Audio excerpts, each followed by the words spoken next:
All right, welcome back to Success Money Marriage Podcast. I'm Steve Siebold. And I'm Dawn Siebold. And today's episode, we're going to talk about negotiating with your partner, negotiating large capital investments into your business. Really, the money part is what we're talking about. And I would say, there's lots of things depending on the business you're in. There's lots of things that you need in terms of, large capital investments. But probably the biggest one, the most important one, is employees, right? Our employees are getting employees and the decision to hire people or not hire people, and then how to manage the employees, and then how to house the employees, how to pay the employees, how to incentivize the employees. How much to pay the employees. Right. Well, exactly. The whole thing. Time off. I mean, it's a lot. There's a lot. It's a lot. And so there's, one of the critical things here is to negotiate with your partner through money. Now, this is specifically, it comes down to numbers. Okay. We're not talking about other things. We're really talking mostly about the numbers. So, the first thing we do, obviously, is we look at our numbers in our business, right? Our sales, our bottom line, our top line, our cash flow. Our expenses, our cash flow, all those things. We're looking at our numbers saying, okay, what can we afford? Okay, what do we need? What can we afford? And this typically comes up in a business when your cash flow is strong, because you're thinking, okay, we could actually do a lot more here. We could expand, but we've got this extra money. And so the best investment you can usually make in a business, depending on the business, is to hire more employees, higher level employees, whatever it is, more expensive employees, let's say. And so you're looking at numbers. So negotiating those numbers. So let's talk about a little bit about putting the numbers together like you do with the spreadsheets that we do every week. Yeah, I mean, just basically, I think, well, first of all, I think what you have to do when you're in business together is identify what the expectation is. If you're going to put money into employees, you're going to put money into benefits. What is your expectation? What do you expect from that employee, or what do you expect the outcome to be before you even start trying to figure out the numbers and figure out, So I think one of the first things we do is we'll be doing something in the business, and it'll occur to me, I'm probably too valuable to the company to be doing this, and that's usually the first time I want to hire somebody. So then I come to you and I go, I'm putting letters in envelopes. Not that there's anything wrong with that, but remember when you first were at 177 and we were boxing up the books and shipping them ourselves, we had like 3,000, 5,000 books that came to our apartment, and we had his mom and dad helping us, and we're like carrying boxes, and we're putting labels on boxes, and it occurred to me that we make too much money and together to be doing this. I think one of the first things that we do when we negotiate is go, okay, look, you've done things, so you're too valuable for the company. We need to hire this out.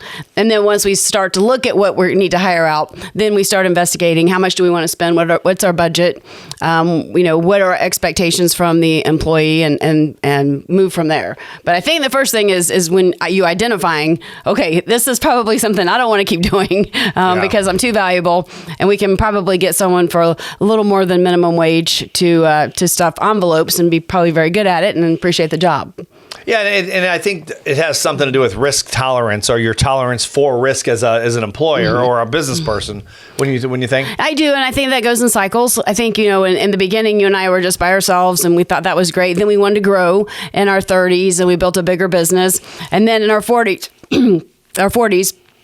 we decided to scale back, and then in our 50s, you want to go big again. Right. So I think that, you've got to have that conversation continually going on. I remember one of the times was the funnier times we had with capital investment is we were working with one of our business, our strategic partners, Bob Proctor, up in Toronto.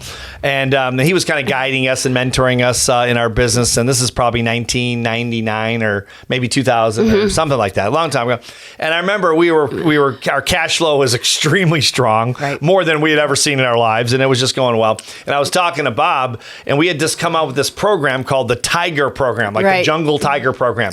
And it was a prospecting program that we'd start running, and literally we were running it all over the world. We were in. We still do today. I mean, how many countries? But we were all over the world. Right, we were talking about all over. That program was all over the place. We literally went around the world in 90 days. Mostly for network marketing companies. Network marketing, direct sales. Affinity marketing. MLM, whatever, all those kinds of things. Anything that had rejection in it. And so So it was based on the jungle tiger for a bunch of reasons I won't get into because it's not the subject really. But anyway, I was talking to Bob on the phone, and you remember this, and he said, you got it. Back then we did albums. Now everything's free on YouTube. Right. So we don't do too many albums anymore. But we had albums. Back then they were tape albums, cassettes. Right. And then they were CDs. Some of them were CDs. I think Tiger and DVDs. We had some DVDs. And I think the Tiger was CDs. So now that I say it was never cassettes. Right. But that CDs. was before. Right. CDs. Yeah. Some of the albums that Bill and I did were cassettes back. Bill Gove and I. Right. But anyway, so we were doing a CD album, and I told Bob, I was talking to Bob. He said, how's it going? I said, we're just killing it. I said, we're just printing money. It's just, I feel like a bank. I mean, it's ridiculous. I said, we're hiring people. Remember, we decorated the office in Florida like a jungle. Right. We had a person come in. That's when you have too much cash flow. Right. Your whole office looks like a freaking jungle. Right. It was ridiculous. Right. But we were having fun, and probably should have saved more of that money but we were having fun with it. And so Bob, of all ideas, he comes out and he goes, well, what, Bob goes, what are you, so he talks, he goes, well, what are you going to do with the cover of the album? What are you going to put on the cover? And I said, well, I don't know, like a jungle maybe. He goes, I got an idea right now. He goes, you know what you ought to do? You ought to do a photo shoot with a live jungle tiger. Remember that? Yes. And I go, yeah. I would call him Uncle Bob. I said, Uncle Bob, seriously. He goes, yeah. As a matter of fact, I know a guy up in Orlando, right? That he raises tigers, like these 700, 800, 900 pound. But they were on TV. They were tigers on the I think the Chevron tigers. Yeah, Chevron Tigers. That's right. Chevron gas station. That's good. The tigers. Good memory. Yeah. I've forgotten the ball. Right. That's 20-something years ago. Yeah. So tell him what happened. Yeah. So he says you ought to do a photo shoot. So Bill Gove was alive back then, our business partner, right? The father of professional speaking, genius in his own right. And Don was running the company, right. and I was really promoting the Tiger program. Bill and I were speaking all over the world about the Tiger program. Literally, we went everywhere, and it was just not everywhere, but the Western world for sure. Right. We were everywhere. It seemed like at the time. And so I told Bill, I said, we're gonna do a photo shoot with a live tiger. And Bill goes, how much is that going to cost? I mean, what does it cost to do a photo shoot with a tiger? Right. And I go, I have no idea, but I can guarantee you we can afford it. Even if to buy the damn thing, we'll buy the tiger. We were pretty high. We were a little bit kind of high on that. And I think that's okay when you first start making money. We settled down. We geared it back, and I think that you should plan on spending a little extra money when you first start making it. And get excited. It was fun. There's nothing wrong with that. We did decide to pull it back a little bit. We didn't go too crazy, but we were having some fun.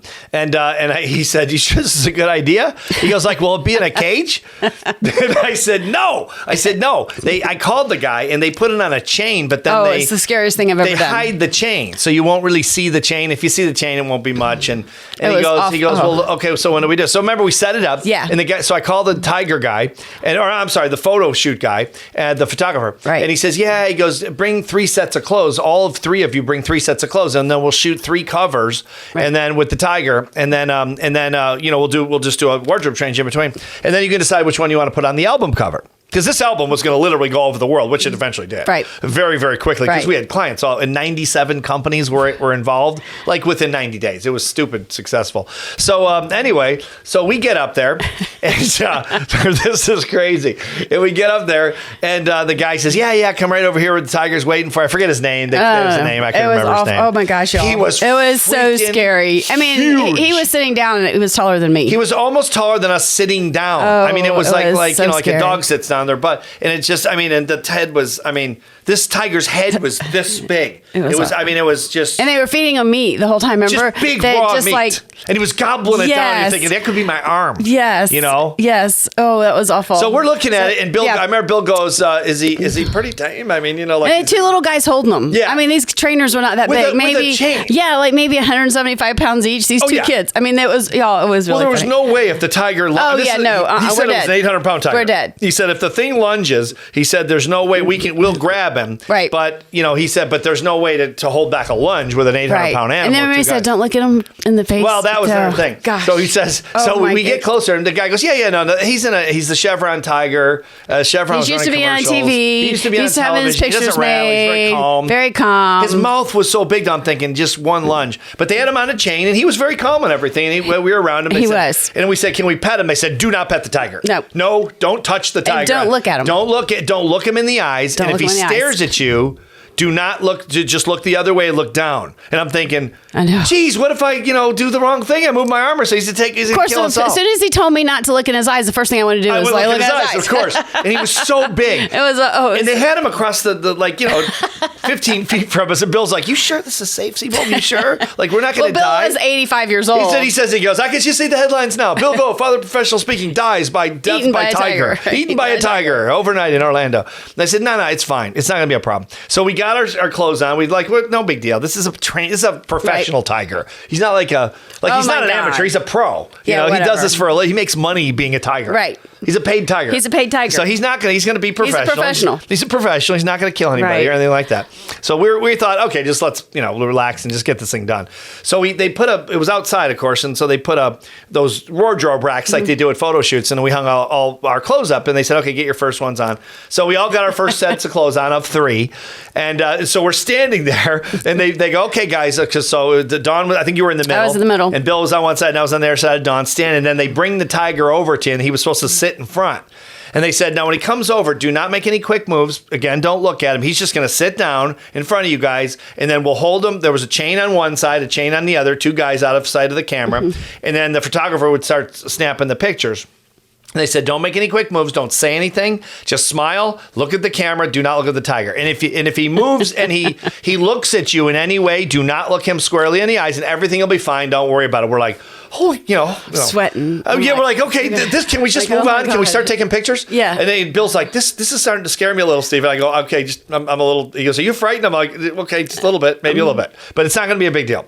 So anyway, so we started calm down. We're laughing a little, Right. So finally, the guy goes, hey, guys, ready? They sit the tiger. We said, okay. Tiger comes over very, very softly. Right. His freaking paws were just huge. I've never. Yeah, you see him in the zoo. Now you're next to one with no cage. Yes. It's freaky. So he comes over. He looks at us, and we all just look forward. I could see him kind of looking at us, remember? Yep. And then he turned around. They turned him around, and he sits down in front of us, and he faces the camera like we are.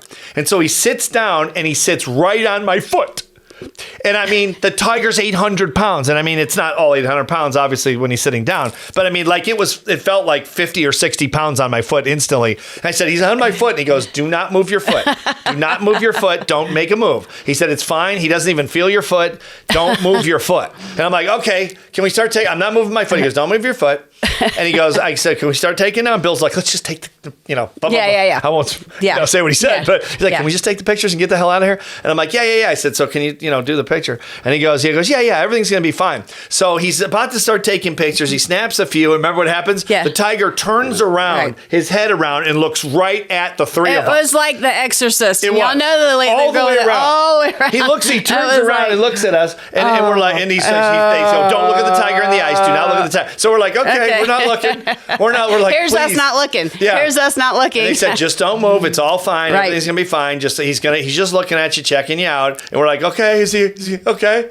Yeah, okay. And then he turns around. We're like, oh God, jeez, oh God. And they said, okay, just take the pictures. So then it was fine. Everything went fine for 10 minutes. Yeah, or something. right. He took the pictures. The photographer goes, okay, take the tiger away. So they pull the tiger away. They go, okay, wardrobe change number 2. Remember we said, no. Hell no. We're not getting back out. We're gone. No, we're not getting back out. Bill Goh was like, we are not. Let's get the hell out of here. We don't care what they look like. I don't care what it costs. We're gone. They're like, no, you have 2 wardrobe changes. We have this an hour more. You already paid for it. We've already paid for it. You already paid for it. Back in those days, it was a lot more expensive. It was. You had to have a photo shoot, all the lights, and this was outside. Yeah, well, they didn't have the cameras they have now. They didn't have the technology it's not they the have same now. Thing. It's not it the was same. very expensive. Well, okay, the funniest part of that, I mean, that was super funny, but the funniest part is that wasn't funny at the time. That was not funny at the time. So we get the picture back, and we're putting the album together, and now we've hired a couple of younger people in the office. So they were like 22, 23 years old. And at the time we were like 40. Remember Shayla? You were talking about Shayla, yeah. So we were like 40, right? Yeah. I had just turned 40, right? Yeah. So anyway,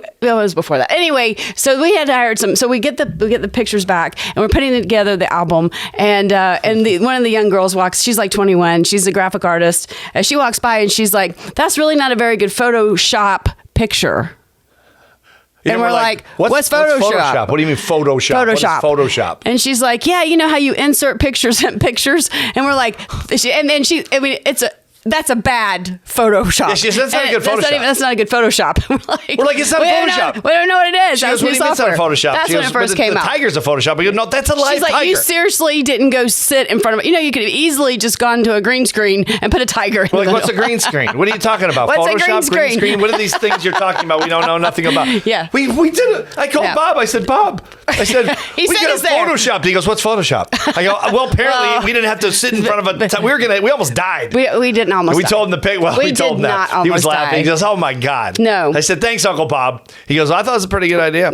Yeah. And so anyway, so Bill's like, no. Bill Gove was like, no more pictures. No with tigers. pictures with tigers, and we learned what Photoshop was. So the good news was we did the album, and that album went All nuts. over, right. Oh, it sold zillions of copies. Funny. It was That's crazy, funny. but yeah. So, what advice would you give us? That was a big investment. It was, and we didn't negotiate that. We wanted it so badly. I was gonna wet that my pants. Yeah, man. it was bad. But what advice would you give about negotiating? Equipment, employees when you're working with someone? I mean, I know for us, we just do a lot of research, like Steve did when we were talking about making the final decision. If there's an employee that I wanted to hire, or I build a case, and I come to Steve. I get prepared to build a case. Right. If it's a piece of equipment or if it's a major investment, I build a case, and then I go to Steve and we sit down and discuss. Well, it. and we look at the numbers. Like one of the things that Dawn and I do, I think that I don't know where we learned it. Maybe someone taught it to us, or we just came up with it. But one of the things that we've done all the time is we'll look at, okay, if we make this investment, like if we hire this person or we buy this product or this machine or this office building or whatever it is, we'll say, okay, if we're wrong, worst case scenario, how long does it take to reverse the decision, either terminate the employee, sell the building, sell the piece of equipment, whatever it is, just pivot, whatever way we have to pivot. How much can we afford to lose if we're completely wrong and this just goes south fast, one way or another, whatever the investment might be? What can we afford to lose? And then we look at it and say, well, okay, we can afford to take it, and we come up and we look at our numbers. And I think that's probably the lesson with any investment, capital investment, especially large ones, is look at your number. You got to know your numbers. And also know the risks. I mean, we have friends in business that just take no risks. I mean, they are in the same place. We have friends that have taken huge risks and they lost everything. So, and I think that's a discussion maybe for another topic. I mean, another session. Just risk alone. Yeah. So. Yeah. It depends on your tolerance, and we're pretty in terms of. I think you have to know your partner in terms of what your risk tolerance is. Yours is not quite as big as mine, but mine's not that big either. And I think that as we've gotten older and we've more experience, I've kind of taken it down a little bit because the worry is part of I factor the worry into the equation now. Because if you sat up at night enough times thinking about how you're going to pay payroll, how you're going to pay your mortgage, your cars, whatever it is, you're worried about money in some fashion. It's not fun. And as you get older, I think that it gets harder because it takes more out of you. I agree. You don't have the I don't know what that is. I'm not sure what you don't have, but it doesn't. Don't you think? Well, I think you just want to hold on to more of what you have than risk it. And I mean, the older you get, you want to hold on to what you've made. Yeah, you want to. I think when you're young and ambitious, you want to take over the world, and I think that's fine. And there are people that have done it, obviously. But you have your kind of. A little bit.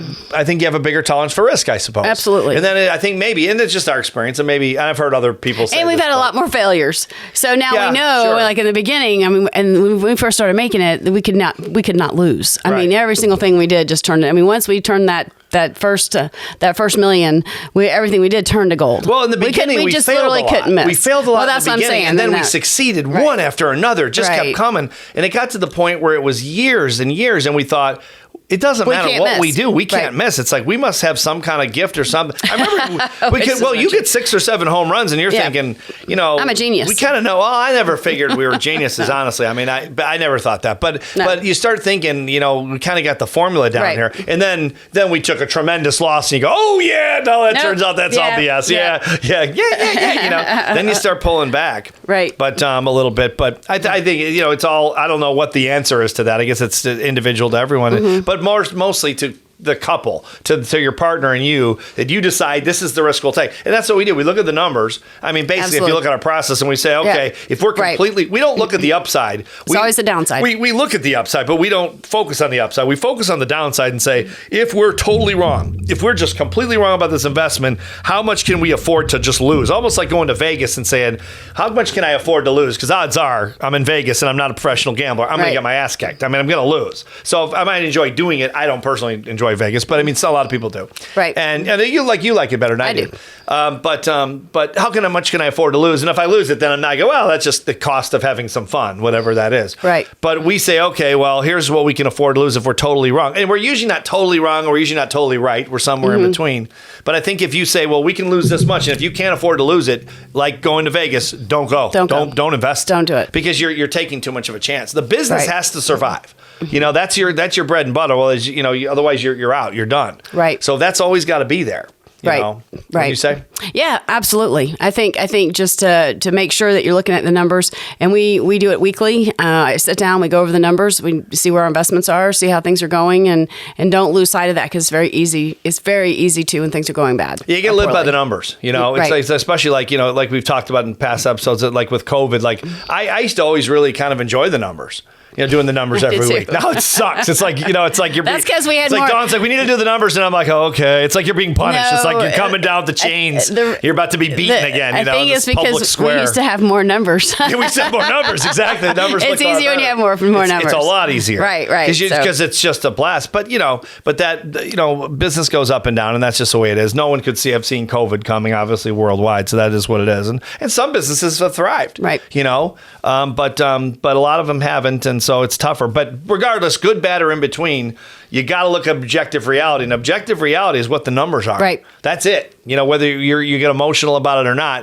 And it's hard not to when they're great, and it's hard not to when they suck. I know. It's when they're in the middle that it's like, okay, remember, we did for years. We're like, yeah, this is good. Everything's good. We're fine. Right. And then, but when it's great, you're like, man, we're cranking. We got to buy some more stuff. And then when it sucks, you're like, oh my God, we're all going to die. Why did we buy all that stuff? Why did we buy all that stuff? We owe too much money on that stuff. So it can be a little crazy being in business. It is. But it's all fun. These years. It's fun though. It's fun. It's fun. It's more fun. And you're unemployable, so it's more fun. You wouldn't have a choice. I could probably get a job faster than you. Oh, that is such. That's probably that's not true. Golly, that's probably not that true. is. That didn't take even, that back. That was was. not true at all. Yeah, you can even say that. No one's going to believe you. Yeah. Anyway. All right, we'll leave that go. Yep. Where would you get a job? I mean, honestly, what would you go? Okay, do you know how many times? Where would you actually go? Do you know how many times a workshop? If I had someone like Dawn, I could call any speaker. Where would you go? No, I could call any speaker and get a job. Any speaker and do what? Professional speaker. What do I do for you? By the way, everything's shut down. There's no events actually going on, so you're screwed. I'm a dog walker. You're a dog walker. That's what I do most. Yeah, no kidding, right? All right, so these are just some things to think about. As you go forward. Watch the numbers, man. I think that's probably what we want them to think about, right? Absolutely. Sometimes it's fun, sometimes it sucks, but the numbers are reality. The more numbers you have, the more fun it is to watch. The more numbers you have, the more fun it is, but you got to really be diligent, especially when the numbers aren't what you want them to be, because ultimately the business must survive no matter what. That is the golden goose that lays all the eggs. Without the goose, you're done. So be careful, especially, and be conservative. That's another lesson we've probably learned, and we'll talk more about that as we go. But thanks for joining us for the show. We'll see you in the next episode. Thanks.